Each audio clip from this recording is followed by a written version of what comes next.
Hey there, welcome to your last lesson before spring break, which is so nice. Odds are, actually, though, if you're watching this, you probably already went through spring break and now you're making this up later. But either way, let's take some time to talk about World War I and World War II technological advances that happened, which is part of what made these two wars so incredibly deadly. So let's talk about the things that are new. The Industrial Revolution, the second Industrial Revolution that came through that we had been talking about earlier in this course, really changed weaponry and how a war would be fought because we had such advancements and could make things on a faster scale using factories, but also make things better. So some of the most significant advances were, of course, the introduction of airplanes. At first, they were just used to like gather information and intel, but now that by the end of World War I, they're like, we could like strap guns to this and then attack people, or we could put a bomb in here and then drop it on people. So they start realizing they could use airplanes for that. We see improvements in artillery, so bombs and shells. This is going to cause a lot of destruction, very fast destruction. This becomes really good for trench warfare, which we'll talk more about in a minute. Chlorine gas comes onto the stage, which is really deadly gas that like makes it so you can't breathe at all. The downside to this is that if you didn't have a gas mask and then you use the gas and then the wind suddenly changed directions, it's going to come back and get you. So not necessarily the best technology of the time. The machine gun is introduced. This is going to be one of the most important new weapons because you're able to very, very quickly just continue to essentially kill people in attack very, very rapidly. The submarine or the U-boat, especially in World War I, becomes a huge addition. We talked about this before already for Germany, but it becomes very effective at being able to hide under the water and sink those ships that are crossing the ocean. The tank is introduced. It is introduced in World War I, although it kind of sucks in World War I. They get stuck in the mud all the time. They flip over and then you can't flip them back if it's going up like a mountain, like it would be top heavy. So not a mountain, but like a hill. So it becomes really, really not the best thing to use in World War I, but by the end of World War I, they see improvements. And then by the time we get to World War II, you're going to see a lot of improvements when it comes to using a tank. We also see the introduction of warships during this time, which are going to be really useful for carrying supplies. Typically speaking, they're going to travel in convoys, meaning they're going to travel as a group. So let's say you've got 6 warships traveling together and a submarine is going to attack one of them. At least those people on that boat that was attacked now have a place to go. They can get off and go to a different boat. And now those other boats can also attack that submarine. So it was good for them to travel in numbers, but they did become very easy targets for those submarines. So let's talk a little bit about trench warfare. When you think about the fighting in World War I, this is what I need you to think of. This was a horrendous, horrible way to fight. So they would do all of this work to dig these trenches out, right? And so your trenches would then have, and you should know this, but a trench is like they're digging into the ground, right? So that you can like just pop your head up and then be able to shoot to the other side.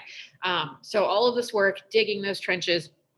And so you've got your different information or different parts of the trench. Part number 1 is you have your communication trench. So you can see this is what's going to connect the different areas together so that you can share communication. That's why it's given that. Number 2 are going to be your machine gun nests. So you would have people here sitting at all times armed with armed machine guns ready to fire. You would have some underground bunkers. That's what you see for number 3 here. This is where your leaders would get together and strategize about what they were going to do. Number 4 is going to be your traverse. So this is going to be your frontline trench. Notice that it goes up and down and up and down. And that's because let's say a grenade is thrown in or an artillery shell comes into this area. If this is blocked on both sides, then that means it's mostly going to do the worst damage to this area. And it stops it from going across the entire area.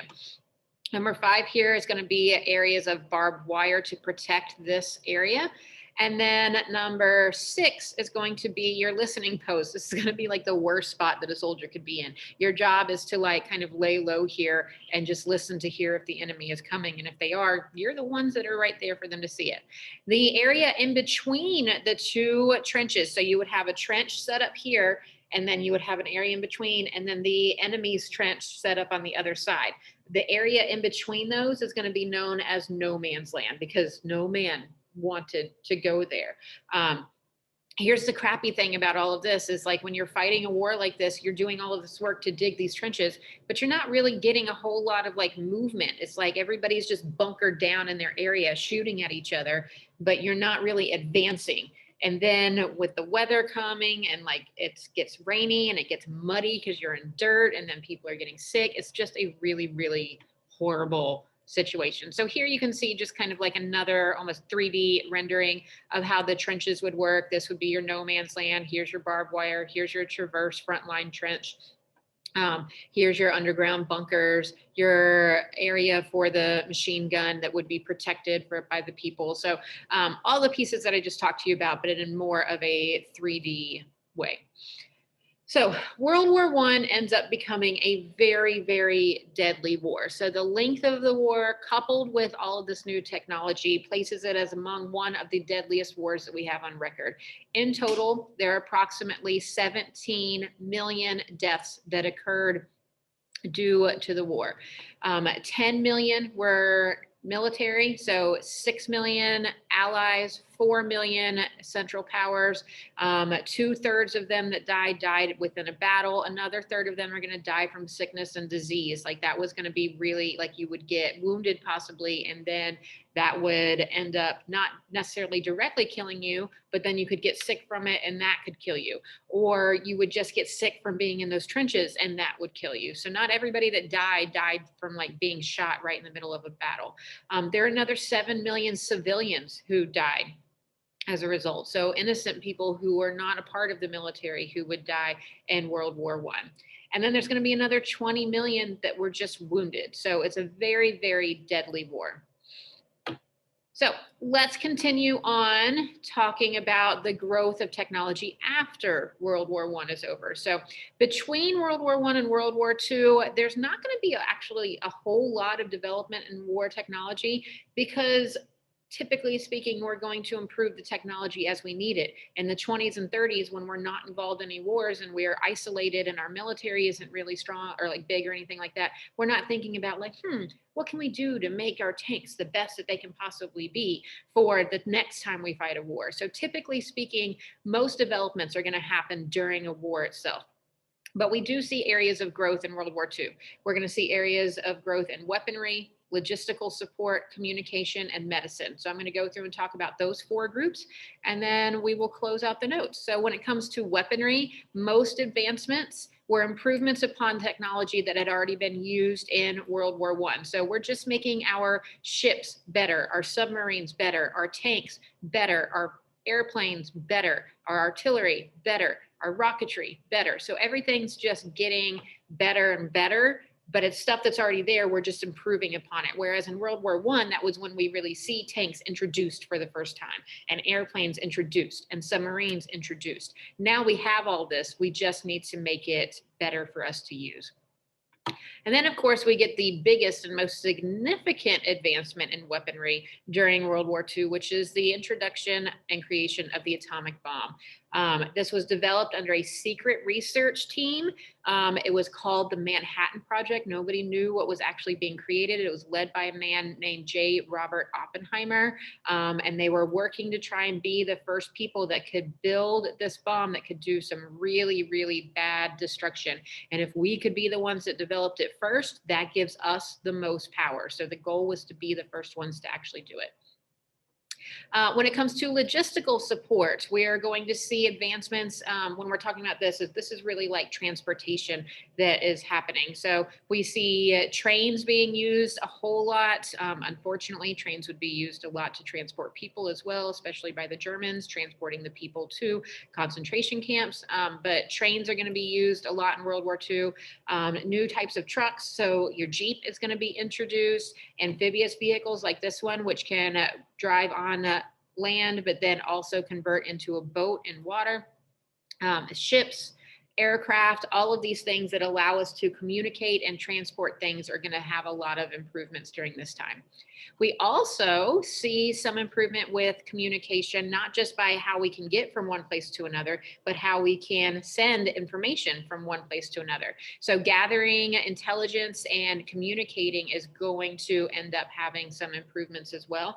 We start using new devices for navigation, remote sensing, trying to find out things through spies. We can do this a lot because of the introduction of radar and sonar. So radar is using radio waves that go out into the air. They bounce off of an object and then come back, so you know there's something coming towards you. Now, we don't have cameras with this right now. It's just those waves bouncing back. So it could be a flock of birds or it could be an airplane. Who knows, right? So there's a little bit of like it's not perfect technology. Same thing with the sonar. Sonar is going to be sound waves. You can remember the difference because of the R and the S. Radar is for radio. Sonar is for sound. Sound waves would go down into the water and then it would ping off of things that it hits and then come back. So then you could find out if you've got like a submarine that is below you and you might want to try to attack them. The thing is that it could be a submarine or it could be a whale. You don't really know. You can't really see it at this point. That kind of technology is not around yet. And then, of course, we're going to see some medical advances. And this is going to be really, really important during World War II.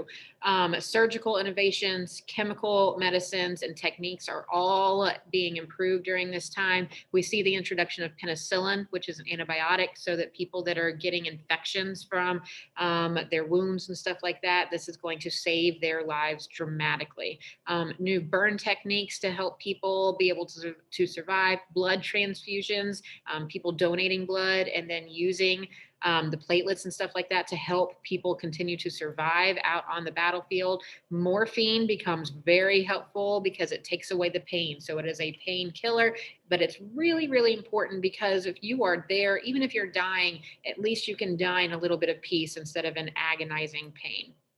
Sulfa powder is also really helpful. This is like a white powder and they would come in these little packets and then you would like pour it onto a wound and it would stop, it would burn, but it would stop the bleeding from happening, which again could save your life. So a lot of advancements really help to save many lives. With that being said, World War II is still the deadliest war. So as horrible as World War I is, World War II is even worse.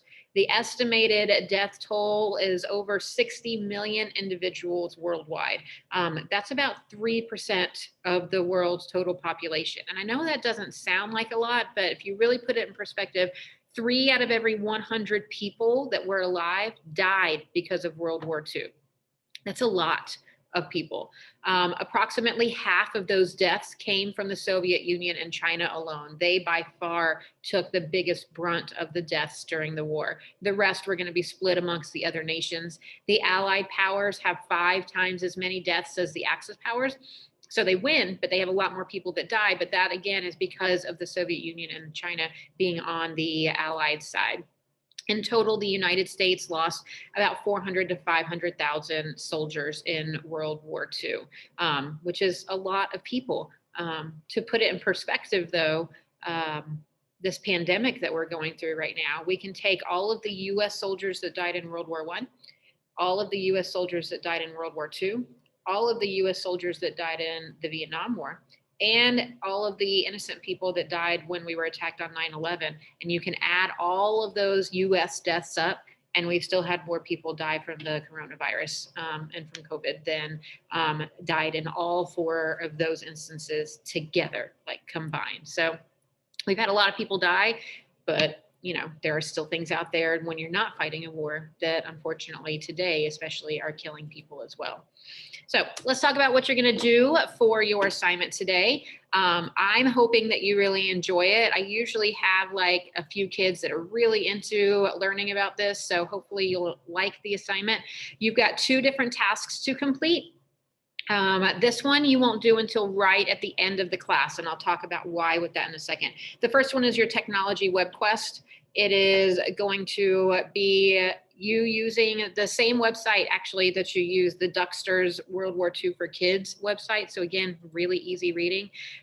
You are going to read about these different technological advances. This is focusing on World War II, by the way, not World War I. So you click on the link here, you read about technological advances, you answer the questions that go along with it. Then you go to the next one, you click on this, you read about aircraft advances, you answer the questions. Aircraft carriers, answer the questions, the atomic bomb, answer the questions.